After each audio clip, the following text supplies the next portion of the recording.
কোটি জ্ঞানী মধ্যে, কোটি মুক্ত মধ্যে একজন কৃষ্ণ ভক্ত দুর্লভ, সুদুর্লভ। কেন? কেন? এই জন্য যে ভক্তের সব থেকে যে গুণটি তাকে সর্ব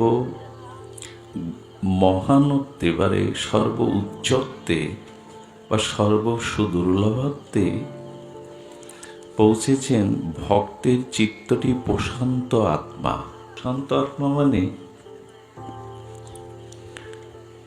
প্রকৃষ্ট রূপে শান্ত, প্রশান্ত। তো যার চিত্ত প্রকৃষ্ট রূপে শান্ত হয়েছে, প্রশান্ত, যার আত্মা প্রসন্ন বা সন্তোষে রয়েছে, এই জন্য দুর্লভতা। কথাটি কি করে বোঝায়? চিত্ত শান্ত বা প্রশান্ত কখন হয়?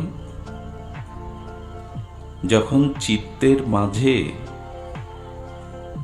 নিশীতে, জাগরণে, স্বপনে কোনো অবস্থাতেই ভগবানকে সেবা সুখ দিয়ে আনন্দ দেওয়া ব্যতীত নিজের সুখ স্বপ্নেও ভক্ত কামনা করে না, নিজ সুখের কোনো চেষ্টা সে করে না, তখনই তার চিত্ত প্রশান্ত আত্মা হয়।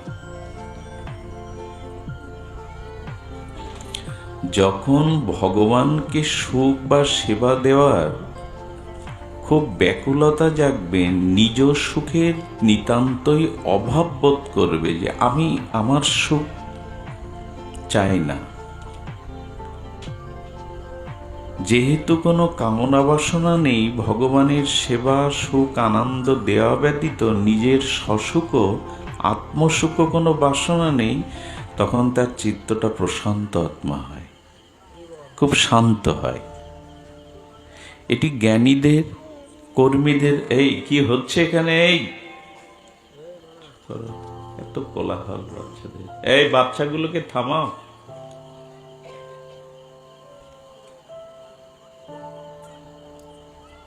প্রশান্ত আত্মা কখনোই ওই যে কৃষ্ণ ভক্ত নিষ্কাম, অতএব শান্ত। নদীর জলটা শান্তই আছে, কিন্তু যখন ঝড় এলো না, গতিবেগে বায়ু এলো, বাতাস এলো, তখন জলটাই তরঙ্গ হলো। মনে যখন ভগবানকে সুখ দেয়া ব্যতীত নিজের কোনো সুখের বাসনা নিতান্তই অভাব বোধ করবে চিত্ত, যে আমার কোনো সুখ চায় না, তখনই তার চিত্ত হবে শান্ত। তা কি আর হয়? আমরা যা কিছু করি নিজের সুখের তালেই ব্যস্ত। সব কিছুর মধ্যে নিজের কি লাভ, নিজে কতটুকু সুখ পাব, এর মধ্যে নিজের কতটুকু প্রাপ্তি, এই হিসাব থাকলে সে ভক্ত হতে পারে না। সে হয়তো কর্মী, না হলে জ্ঞানী। জ্ঞানীরা চিরকাল মুক্তি চায়, কিন্তু ভক্ত বলেছেন পৃথিবীর যত রকম কপটতা আছে তার মধ্যে শ্রেষ্ঠ কপটতা নিজের মুক্তি চাওয়া।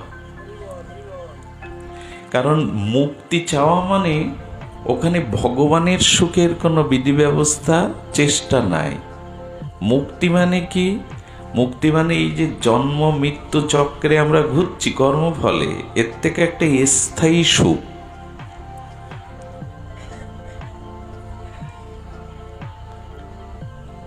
জন্মও নেই, মৃত্যুও নেই, জরাব্যাধি দুঃখ নেই, স্থায়ী সুখ।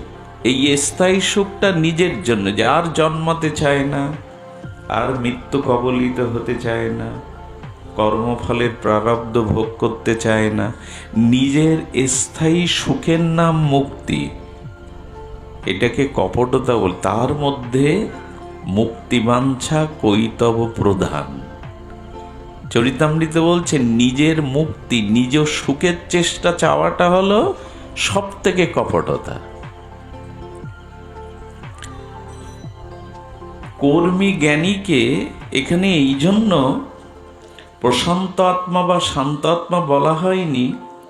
কর্ম করতে গেলেই আমরা আগে ভাবি এই কর্মের দ্বারা আমার কি প্রাপ্তি, এই কর্মটি করছি এতে আমার কতটুকু প্রাপ্তি।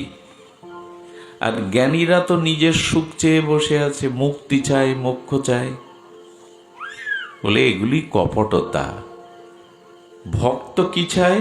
ভক্ত তুমি সুখী হও।